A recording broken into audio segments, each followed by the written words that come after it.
नमस्कार, स्वागत है आपका राज्यसभा टीवी की खास पेशकश खास मुलाकात में। मैं हूं कृति मिश्रा और आज मेरे मेहमान हैं झारखंड के मुख्यमंत्री हेमंत सोरेन जी। सोरेन जी नमस्कार और स्वागत है आपका राज्यसभा टीवी पर। नमस्कार। सोरेन जी, सबसे पहले तो कोरोना वायरस की ही बात करेंगे और किस तरह से सरकार इसके खिलाफ लड़ाई लड़ रही है, राज्य में किस तरह की तैयारी, किस तरह आगे आप इसका रास्ता देख रहे हैं? देखिए कृति जी, हमने तो पहले ही कहा था कि मेरी समस्याएं तब शुरू होंगी जब माइग्रेंट हमारे मजदूर प्रवासी मजदूर राज्य के अंदर आएंगे। और अब ये शुरू हुआ है। ये संक्रमण की संख्याएं बढ़ रही हैं लगातार और लगभग 450 के लगभग हम लोग पहुंच गए हैं। और हालांकि हमारे यहाँ जो रिकवरी रेट है वो काफ़ी अच्छा है। और ऐसी बहुत अभी तक ऐसी घटनाएं नहीं के बराबर है। मात्र 4 लोगों का निधन हुआ है, वो भी बहुत पहले ही। कुछ लोग बीमार पूर्व से ही बीमार थे, वो लोग ही उन्हीं लोगों का निधन हुआ है। और आज इसको लेकर के हम लोगों ने जो तैयारी कर रखी है, एक सीमित संसाधन में जो हमारी व्यवस्थाएं हैं उसके तहत हम लोग अभी अपने काम को आगे बढ़ा भी रहे हैं। और टेस्टिंग भी बढ़ रही है और लोगों की पहचान भी बहुत प्रॉपर हो रही है। लेकिन अभी थोड़ी सी अचानक अभी 5-7 दिनों में कुछ बदलाव हुआ है। जो प्रवासी मजदूरों को आने की जो प्रक्रिया थी, एक राज्य दूसरे राज्य से संपर्क स्थापित करके प्रवासी मजदूरों को ला रहे थे। और अचानक नया एडवाइजरी से केंद्र सरकार ने खुद से ट्रेनों को मॉनिटरिंग करने का निर्णय लिया है। और फिर भी अभी जो हालात है, हमारी पहली प्राथमिकता है कि प्रवासी मजदूर आ जाएं। पूरी के पूरे लगभग जितने मैक्सिमम हमारे लोग आना चाह रहे हैं वो आ जाएं। और जो हमारी व्यवस्थाएं हैं यहाँ क्वारंटाइन सेंटर का, उनका भी हम लोगों ने बहुत अच्छी तरीके से तैयारी कर रखी है। आज खाने वाने को लेकर के लोगों की रहने की जो व्यवस्थाएं हैं, 5 स्टार तो हम लोग नहीं कर पा रहे हैं क्योंकि 5 स्टार कोई होटल भी हमारे राज्य के अंदर नहीं है। लेकिन हाँ, ये एक जरूर है कि हम अपने व्यवस्था के अंतर्गत लोगों को बहुत प्रॉपरली रख रहे हैं और प्रॉपरली लोगों को खाना और राशन दिया जा रहा है। और इवन अब हम लोगों ने रोजगार के भी रास्ते खोल दिए हैं। और उसके माध्यम से भी लाखों लोगों को हम लोगों ने अभी रोजगार में एंगेज किया भी है। और चूंकि मजदूर लगातार आ रहे हैं और जो मजदूर आ रहे हैं वही लोग संक्रमित पाए जा रहे हैं, अन्यथा कोई ऐसे मजदूर इस राज्य में कांटेक्ट ये जो कम्युनिटी स्प्रेडिंग है वो अभी नहीं के बराबर है। जी, बिल्कुल आपने कहा कि टेस्टिंग के बारे में बात की, रोज़गार के बारे में बात की, हम सबके बारे में बात करेंगे, लेकिन सबसे पहले टेस्टिंग की बात करते हैं। किस तरह से एक सस्टेन्ड तरीके से इसको बढ़ाने की योजना है राज्य में? देखिए मैम, इसमें तो भारत सरकार से एडवाइजरी आता रहा है और उसके तहत हम लोग आगे बढ़ते भी रहे हैं। आज लगभग 50,000 से ऊपर हम लोगों ने सैंपलिंग टेस्ट कर चुके हैं। और अभी लगातार इसके लगभग हम लोग 2000 के लगभग प्रतिदिन टेस्ट करते हैं। लेकिन इतना में ये काम नहीं चलेगा। और बीच बीच में जो हमारे पास लैब की जो यहाँ पर उपलब्धता है वो एक सीमित है। मात्र 4 लैब हमारे राज्य में काम कर रहे हैं। और वो भी कभी कभी कुछ लैब टेक्नीशियन हमारे संक्रमित भी हो जाते हैं। और ऐसे हालात में 2-3 दिन लैब को भी बंद करना पड़ता है, उसको भी सैनिटाइज करना पड़ता है, उसके बाद फिर से उसको चलाना पड़ता है। तो ये सारी चीज़ें उतार चढ़ाव के साथ हम लोग नई प्रक्रिया के तहत भी जा रहे हैं। अब चूंकि भारत सरकार के गाइडलाइन के तहत हम लोगों को एक सुरक्षित लैब की आवश्यकता होती है इस संक्रमण को जांच करने के लिए। फिर पता चलता है कि कुछ बड़ी मशीनों को खरीद करके उसमें जांच बढ़ाने की बात आती है, लेकिन वो मशीन उपलब्ध होती नहीं है। लेकिन उसके बाद फिर बाद में पता चलता है कि साधारण सा एक पूरे देश में या राज्य में मौजूद जो मशीन है, जिसको ट्रू नेट मशीन कहते हैं, और उस मशीन से भी लोग जांच कर सकते हैं। कोई इस संक्रमण की जांच होती है और उसके लिए कोई लैब की भी आवश्यकता नहीं होती है, उसके लिए कोई आईसीएमआर की गाइडलाइन की भी आवश्यकता नहीं होती है। ये नॉर्मली एक टीवी जांच करने वाली मशीन है जिसमें ये जांच की जाती है। जब ये बात अभी पता चल रही है, ये बात हमें पहले पता होता तो शायद हमारे यहाँ पहले से मौजूद ऐसी मशीनों का उपयोग हम पहले कर चुके होते। लेकिन अभी ये चीज़ें चूंकि हमें पता चला तो अब हम लोग उस पर भी आगे बढ़ रहे हैं और बड़े पैमाने पर अब उन मशीनों को परचेज करके जिला स्तर में हम लोग अब टेस्टिंग की व्यवस्थाएं करने की तैयारी कर रहे हैं। और लगभग उसके बाद हमारे पास जो प्रवासी मजदूरों का जो सैंपलिंग है वो ज़्यादा से ज़्यादा हम लोग कलेक्ट कर पाएंगे, क्योंकि ये 24 राज्यों का जिला 24 जिलों का राज्य है और उसमें 3 ही जिले में टेस्टिंग की ये सुविधा उपलब्ध है और बाकी जिलों का सारा सैंपल एक जगह आता है, फिर टेस्टिंग होती है, जिसमें बैकलॉग थोड़ा रहता भी है। तो आज नए नए तरीके चीज़ें आ रही हैं, हम लोग भी उसी व्यवहार में आ रहे हैं और हमारी प्रयास है कि हम अधिक से अधिक लोगों को टेस्ट करें और हम संक्रमण से चूंकि मैं थोड़ी सी अपनी सोच भिन्न रखता हूं कि संक्रमण की संख्या से मैं थोड़ा हतोत्साहित नहीं हूं और मुझे लगता है कि संक्रमण की सही और वास्तविक स्थिति अगर हमें राज्य के अंदर पता चलता है तो आगे की जो दिशा है वो कैसे ड्रॉ किया जाए वो करने में हमें सहूलियत होगी, मुझे ऐसा लगता है। जी, बिल्कुल आपने सही बात की और माइग्रेंट्स की अगर हम बात करें, तो बड़ी संख्या में वो झारखंड में वापस आ रहे हैं। कितना बड़ा चैलेंज है उस इंफ्रास्ट्रक्चर को बनाना, क्वारंटीन सेंटर को मेंटेन करना, पूरी व्यवस्था बनाना। हम लोगों ने शुरू से ही 2 क्षेत्र में सबसे अधिक बल दिया है, पहले भी मैंने बताया है। एक सामाजिक सुरक्षा को लेकर, दूसरा स्वास्थ्य सेवा को लेकर के। स्वास्थ्य सेवा की व्यवस्थाएं हमारे पास आज सबसे हमारे लिए गौरव की बात है कि आज सारे प्राइवेट अस्पताल लगभग अपने ताले बंद करके रखे हैं लोगों ने और सारी बर्डन आज सरकारी व्यवस्था पर ही है। जिस व्यवस्था पर लोग आए दिन उंगली उठाते रहते हैं, आए दिन डॉक्टरों पर, नर्सों पर, हमारी व्यवस्थाओं पर तरह तरह की बातें उठती हैं और आज पूरा राज्य और लगभग पूरा देश सरकार के ही व्यवस्था के ऊपर डिपेंडेंट है और आज हम सैल्यूट करते हैं अपने स्वास्थ्य कर्मियों को और उससे जुड़े हुए लोगों को, जो लोग आज बड़े पैमाने पर अपने जान हथेली में रख करके ये सेवा दे रहे हैं। और आज हमने जो सिस्टम को डेवलप किया है स्वास्थ्य सेवा के साथ साथ हमारे सामाजिक व्यवस्थाएं हैं उसके अंदर भी इसको हम लोगों ने एस्टेब्लिश किया है। आज हमारा क्वारंटाइन सेंटर सिर्फ शहर के बड़े बड़े जगहों पर ही नहीं बल्कि पंचायत स्तर पर है, जहां पर मात्र हम 9 से 10 लोगों को जो हमारे कैलकुलेशन में आते हैं उस हिसाब से लोग पढ़ते हैं। मतलब एक सेंटर में अगर 10 आदमी है या 8 आदमी है तो उनको सही देखभाल हम कर सके, ना कि एक साथ 1 लाख लोगों को रख करके हम उसको 15 दिनों तक 2 टाइम 3 टाइम भोजन दे पाने में निश्चित रूप से आज के दिन में बहुत कठिन है। जो आज आप देखते होंगे कि बिहार की हालत जिस तरीके से हुई पड़ी है, आज ऐसी अराजकता, ऐसे मतलब इस तरीके से उथल पुथल की बातें आपको झारखंड प्रदेश से कहीं नहीं मिलेगा। और आज लोग बिल्कुल बहुत खुश हैं हमारे राज्य में, अपने घरों पर हैं, अपने क्वारंटाइन सेंटर पर हैं और स्वास्थ्य लाभ भी ले रहे हैं और स्वस्थ होकर के रोजगार भी पा रहे हैं। कई लोगों से तो हमने ये खबर भी सुनी है कि हम लोग बाहर से आने के बाद हमें इतनी जल्दी यहाँ रोजगार मिलेगी इसकी उम्मीद नहीं थी और जबकि हमने पहले से उनके लिए पूरी प्रारूप तैयार करके योजनाएं बना रखी थी। तो हमारे जो व्यूअर्स हैं उनके जानने के लिए आप बताएं कि क्या रोजगार की स्कीम है। हमें पता है कि 3 आपने नई योजनाएं लॉन्च की हैं, क्या यूएसपी है उन योजनाओं की, किस तरह से आप जो इतनी बड़ी संख्या है माइग्रेंट्स की उनको रोजगार देंगे।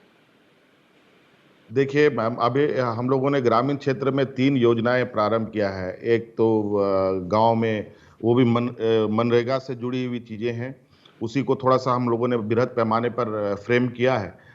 अभी पेड़ लगाने की और पंचायतों में जो यहाँ जो खेल प्रेमी इस राज्य में बहुत बड़े पैमाने पर है, चाहे फुटबॉल हो, हॉकी हो, आर्चरी हो, क्रिकेट हो, ऐसे काफ़ी ग्रामीण क्षेत्रों में खेले जाते हैं बहुत बड़े पैमाने पर। अगर आप देखेंगे सीजन के समय में ग्रामीण क्षेत्रों में जब ये खेल आयोजित होता है तो आप अंदाजा नहीं लगा सकेंगे कि इतने बड़े पैमाने पर लोग वहां आते हैं इस खेल का आनंद लेने के लिए। हम लोगों ने उसको एक सिस्टमेटिक वे में और चूंकि सिस्टम नहीं होने की वजह से सरकार कोई संसाधन भी उपलब्ध नहीं करा पाती थी, ना उनको खेल की सामग्री उपलब्ध करा पाती थी। इसलिए हम लोगों ने ग्रामीण क्षेत्रों में खेल का मैदान बनाने का कार्यक्रम शुरू किया है, वृक्षारोपण करने का कार्यक्रम शुरू किया है, ताकि ग्रामीणों को अस्थायी रूप से उनको आर्थिक लाभ उससे मिल सके। इसके अलावा बहुत सारे ऐसे हम लोगों ने अभी आने वाले समय में, खेती का समय है, यहाँ चूंकि पठारी क्षेत्र है, सारा पानी बह के नीचे चला जाता है, उन पानी को कैसे जगह जगह पर रोका जाए, उन सब चीज़ों पर हम लोग काम कर रहे हैं।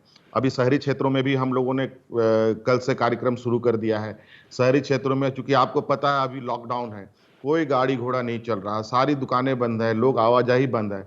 हमने कल तुरंत आदेश दिया है, हालांकि इस निर्णय को करने में हमें थोड़ी विलम्ब जरूर हुई, लेकिन हमने ये निर्णय कल लिया है कि राज्य के जितने भी नगर इकाई हैं, जितने भी नगर निगम हैं, सभी के नाली सड़क साफ कर दिए जाएं, ताकि बरसात में कहीं भी कोई चौक डाउन ना हो। और अभी बड़े पैमाने, मुझे लगता है कि अभी पूरे राज्य के अंदर नहीं भी तो 50,000 से अधिक मजदूर इसमें लगेंगे, शायद उससे अधिक ही लगेंगे। और हमने आज ये काम निर्देश किया है कि शहरों की पूरी तरीके से सफाई की जाए, ताकि बरसात के समय में कोई महामारी या कोई इस तरीके से चीजें पनप ना पाए। आपका जो राज्य है वो बहुत मिनरल रिच स्टेट है देश के लिए। किस तरह से जो प्रोडक्शन है वो रिज्यूम होगा, किस तरह से राज्य सरकार उस पर काम करेगी? देखिए, ये यहाँ लगभग हमारे राज्य में भारत सरकार की उपक्रम सबसे अधिक काम करती हैं, कोयला के क्षेत्र में, खनन के क्षेत्र में। और लगभग ये काम कंटिन्यूअस प्रोसेस पर था ही, लॉकडाउन के समय भी ये काम नहीं रुका है। और अभी हम लोग इस बार थोड़ी सी इस चीज़ों पर ध्यान दे रहे हैं कि हम कोयला, लोहा या और सारे ऐसे कुछ खास खनिज संपदाओं के अलावा हमारे पास और कौन से रिसोर्सेज हैं जिसके माध्यम से हम अधिक से अधिक लोगों को यहाँ रोजगार दे पाएं, और उन पर हम लोग लगातार काम कर रहे हैं। आपको मालूम होना चाहिए कि हमारे राज्य में सिल्क उत्पादन के लिए यहाँ जो कोकून होता है, इस देश में सबसे अधिक यहाँ पैदा होता है। और आज हम सिल्क के क्षेत्र में बिल्कुल लगभग नहीं के बराबर, कहीं नहीं हम गिने जाते हैं, लेकिन उसका जो जो मेन रिसोर्स है वो हमारे पास है। आज लाह की अगर हम देखें, लाह इस देश में सबसे बड़े उत्पादक क्षेत्रों में से रहा है, और देश का प्रथम जो लाह इंस्टीट्यूट हमारे ही राज्य में है, जो 1923-24 में एस्टेब्लिश हुआ है। मात्र एक ही लाह रिसर्च इंस्टीट्यूट है जो हमारे राज्य में है। आज उसको भी लोगों ने क्या कारण रहा इस पर हम नहीं जाएंगे, लेकिन उसको भी लोगों ने ठंडे बस्ते में डाल दिया है। अब इन सब चीज़ों को हम लोग आगे बढ़ा रहे हैं। अब इसका कंटिन्यूअस प्रोसेस जो होता है, वैल्यू एडिशन कैसे किया जाएगा, इस पर हम लोग काम कर रहे हैं।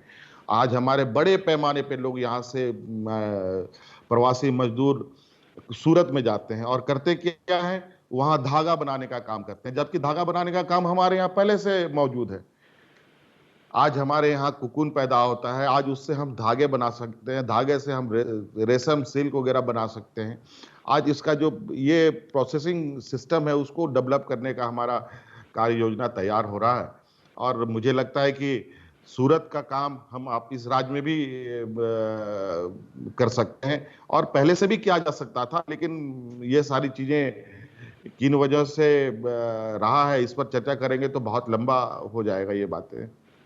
एक झारखंड की बड़ी और स्पेसिफिक एस्पेक्ट जो इस बीच कोरोना के बीच निकल के आई कि आपने कहा है, आपने एक प्रपोजल भेजा है कि जो भी माइग्रेंट लेबरर्स फंसे हुए हैं उनको आप एयर फेयर देकर या एक एयर की फैसिलिटी करके वापस लाने की कोशिश करेंगे। कितनी सत्यता है इन दावों में? क्योंकि कई जो आपके विरोधी हैं वो ये कह रहे हैं ये सिर्फ एक पॉलिटिकल गिमिक है। किस तरह से आप रिस्पॉन्ड करें? मैम देखिए, मेरे पास अभी मोबाइल में लिस्ट है, डाटा है बाय नेम, कौन कौन कहाँ कहाँ कैसे किस हालात में है, फोटोग्राफ्स के साथ मेरे पास उपलब्ध है। हमने अंडमान निकोबार में भी हमारे लोग फंसे थे, वहाँ से भी हमें परमिशन नहीं मिला। लद्दाख में लोग फंसे हैं, वहाँ से भी परमिशन नहीं मिला। आज मैं खुद अभी थोड़ी देर के बाद अपने ऑफिस में जाऊंगा और उन लिस्टों के साथ मैं उन सरकार से बात करूंगा, चूंकि आप भारत सरकार ने हवाई जहाज की सुविधा भी उपलब्ध करा दी ही है। अब इन लोगों ने ये सारी चीजें खोली दी है। अब हवाई जहाज स्पेशल हमें प्लेन नहीं मिली तो हम सर्विस प्लेन से ही लाने का प्रयास करेंगे। राज्य सरकार को जो उसमें खर्च उठाना पड़ेगा सरकार उठाएगी, लेकिन अपने मजदूरों को लाएगी। ये बिल्कुल हम लोग इस बात को, चूंकि आपको भी मालूम होगा कि देश में सबसे प्रथम अगर मुख्यमंत्री है अपने प्रवासी मजदूरों को लाने का वकालत करने वाला, वो मैं हूँ। हमने ही सबसे पहले केंद्र सरकार से आग्रह किया है हमारे मजदूर हमारे राज्य वापस भेजे जाए। ये विलंब हुआ इनको निर्णय करने में, आखिर हम दूसरे रास्ते अख्तियार करने के लिए मजबूर हो रहे थे। तब आनन फानन में हमें ये परमिशन मिली और मजदूर हमारे आने शुरू हुए। लेकिन अभी भी बहुत बड़े पैमाने पे हमारे मजदूर महाराष्ट्र में, तेलंगाना में, सूरत में फंसे हैं, दिल्ली में फंसे हैं। और चूंकि पता नहीं क्या हो रहा है, मुझे थोड़ा सा इसमें बड़ा अचरज की बात है। हमारे यहाँ डाटा बहुत बड़े पैमाने पे लोग दिखा रहे हैं, लेकिन उन राज्यों की सरकार जो डाटा दिखाती हैं, उन डाटाओं में कभी इनकी खबरें आती हैं कि अब मजदूर ही नहीं मिल रहे हैं, ट्रेन में चढ़ने के लिए लोग मिल नहीं रहे हैं। और ये खबर आप लोगों के माध्यम से, काफी टीवी चैनलों के माध्यम से, हर कई स्टेशन ऐसे हैं जहां पर अभी भी मारामारी चल रही है राज्यों में प्रवासियों को जाने का। और ये किस तरीके से मैनिपुलेट कर रहे हैं ये बात समझ में नहीं आ रही। अब चूंकि केंद्र सरकार ने खुद ट्रेनों को चलाने का निर्णय लिया है और जो हाहाकार मचे हैं वो आप तो देख ही रहे हैं कि लोग तो पहले पैदल चल के लोगों की जाने चली गई, अब ट्रेनों में लोगों की जाने जा रही हैं। ये बड़ा दुर्भाग्य है। चीजें धीरे, पता नहीं अचानक कुछ नई नई नई एडवाइजरी आकर के राज्य सरकारों को कंफ्यूज कर दिया जाता है और चीजें बिल्कुल बद से बदतर हो जाती है। एक बात और जानना चाहूंगी, जो कम्युनिटी किचन झारखंड ने शुरुआत की है, किस तरह से आप उसको मैनेज करेंगे, क्योंकि बड़ी संख्या में जो खाना प्रोवाइड करने का जो चैलेंज है वो काफी बड़ा है। मैम, ये तो हमारे लिए ये एक हम लोगों का एक बहुत बड़ा यूएसपी रहा। आज जिस तरीके से हम लोगों ने कम्युनिटी किचन को एस्टेब्लिश किया है, आज हमारे राज्य में एक भी प्रवासी आपको सड़कों में चलते हुए नजर नहीं आएंगे। आज हाईवेज में पुलिस बल कम्युनिटी किचन चला रहा है, वो भी 24 घंटा। और गांव में जो चल रहा है वो तो 2 वक्त का चलता है। 2 वक्त का लोगों को अनाज खाने का, मतलब कम्युनिटी किचन से खाना मिल रहा है। लोग को राशन भी मिल रहा है, पका हुआ खाना भी मिल रहा है। प्रवासी मजदूर जो सड़कों पे, आप लोगों के चैनलों के माध्यम से हम लोग जो बर्बरता, मतलब माहौल जो हम लोगों ने देखा है, एक दर्द भरा जो माहौल हम लोगों ने सड़कों का देखा है। हम लोगों ने जैसे ही ये बातें मीडिया के से बाहर आई है, हम लोगों ने तुरंत पूरे राज्य के सभी हाईवेज में हर 20 किलोमीटर के डिस्टेंस पर कम्युनिटीज किचन को स्टार्ट किया, जिसमें सरकार ने भी, सरकार के कई अंग उस पर लगे, पुलिस बल भी यहाँ तक इवन इस काम में लगे हुए हैं हाईवेज में। और जो पेट्रोलिंग कर रहे हैं, जो भी जहाँ प्रवासी मजदूर चलता मिलता है उसे उठा करके सुरक्षित जगह पर पहुंचाने का काम सरकार कर रही है। और आज थानों तक में भी, हर थाने में ये कम्युनिटी किचन चल रहे हैं। तो ये एक हम लोगों का बहुत बड़ा यूएसपी रहा कि आज लोग भूख से तो कोई, और हमारी प्राथमिकता भी है कि मुझे पहले अपने मजदूरों को बचाना है, उसे भूख से बचाना है, उसे बीमारी से बचाना है। और जो अभी हालात है, मुझे लगता है अभी कोई वैक्सीन बना नहीं, कोई दवा मिल नहीं रही है इसके लिए, तो ज़्यादा बेहतर है कि लोगों को चुस्त तंदुरुस्त रखो, बेहतर खाना दो, उनको पौष्टिक आहार दो, ताकि उस संक्रमण से आंतरिक रूप से उसका शरीर लड़ने में सक्षम हो। और इस काम में हम लोग बिल्कुल बेहतर पोजीशन पर है। और आज ऐसी स्थिति है कि पूरा राज्य में किसी भी तरीके का कोई शोर शराबा आपको नहीं मिलेगा। चलते चलते सुरेंद्र जी, क्या संदेश है आपका झारखंड की जनता के लिए?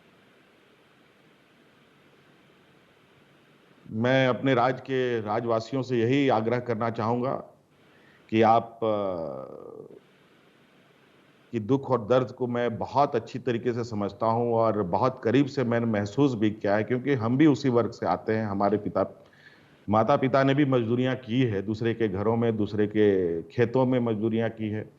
और इसका मुझे बहुत करीबी से इसकी एहसास है। आप लोग आइए, आपके लिए हम बिल्कुल सारी व्यवस्थाओं के साथ हम खड़े हैं। हाँ, ये बात जरूर है कि बहुत बड़ा नहीं, लेकिन हम जिस परिकल्पना के साथ इस राज्य को आगे ले जाना चाहते हैं, और उस राज्य को आगे ले जाने के लिए आप सभी झारखंड के प्रवासियों का और झारखंडियों का एक अहम भूमिका होगा जो हम सुनिश्चित करने जा रहे हैं और सब मिलकर के इस राज्य को आगे बढ़ाएंगे और बेहतर राज्य बनाएंगे। सुरेंद्र जी, बहुत बहुत धन्यवाद राज्यसभा टीवी से बात करने के लिए और ये जानकारी हमसे साझा करने के लिए। जी धन्यवाद।